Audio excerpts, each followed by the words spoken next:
20 வயதுலேருந்து 40 வயது இருக்கக்கூடிய மேஷராசிக்காரர்களுக்கான the core time period தான் எனக்கு தெரிஞ்சு. ஏன்னா 28 வருஷம், 29 வருஷம் ஆகும் இந்த மாதிரியான ஒரு பொசிஷன் வந்து நிக்கிறதுக்கு. ஸோ இந்த இடத்துல இருக்கக்கூடிய அமைப்பை நீங்கள் சரியாக பயன்படுத்தி கொண்டீர்களே ஆனால், அடுத்த 20 வருடத்திற்கான தொழிலை இந்த இடத்துல தொடங்குவீங்க. இந்த தடவ நீங்க போடுற வித்து உங்களுடைய பரம்பரைக்கான வித்தாக இருக்கும். அந்த அளவுக்கு ஸ்ட்ராங் ஃபவுண்டேஷன சனி குடுப்பார். ஏன்னா ஆல்ரெடி விரயத்துல இண்டிகேட் பண்ணிட்டு இருக்காரு. சுப விரயங்கள் நடக்கும். நெறைய நகை வாங்குவீங்க. வாங்குனீங்கன்னா கமெண்ட்ல சொல்லுங்க.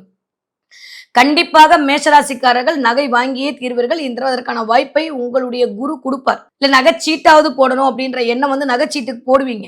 இதுவரைக்கும் இல்லாம ஆர்டி ஓப்பன் பண்ணுவீங்க, இன்சூரன்ஸ் ஓப்பன் பண்ணுவீங்க. இதெல்லாம் இந்த மாசம் மேஷராசிக்காரர்களுக்கு நல்லதா நடக்கும்போது இந்த வயது ஒத்தவர்களுக்கு.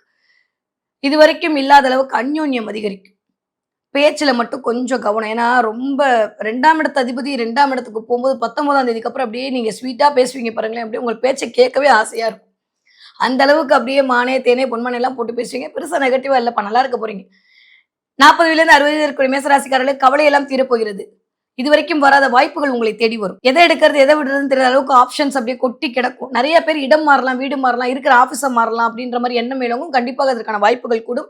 இடமாற்றம் 100 விழுக்காடு உண்டு. இல்ல இடம் வாங்குவதற்கான வாய்ப்புகள் 100 விழுக்காடு உண்டு. 1 கிராம் தங்கமா இந்த தடவ சேர்க்கறதுக்கான அமைப்பு மேஷராசிக்காரர்களுக்கு கண்டிப்பா இருக்கு. ரொம்ப நாளா இழுத்துட்டு இருக்கக்கூடிய பிரச்சனை டக்கு டக்குன்னு முடியும். உங்க பிள்ளைகள் மூலமாக அனுகூலம். என் பிள்ளை அங்க போல, இங்க போல அப்படின்னா பிள்ளைகள் கூட சேர்ந்து இருக்கிறதுக்கான வாய்ப்புகள் இருக்கு. அதே சமயம் அவருடைய ஆரோக்கியத்திலும், உங்களுடைய ஆரோக்கியத்திலும் கவனமாக இருந்து கொண்டால் போதுமானது.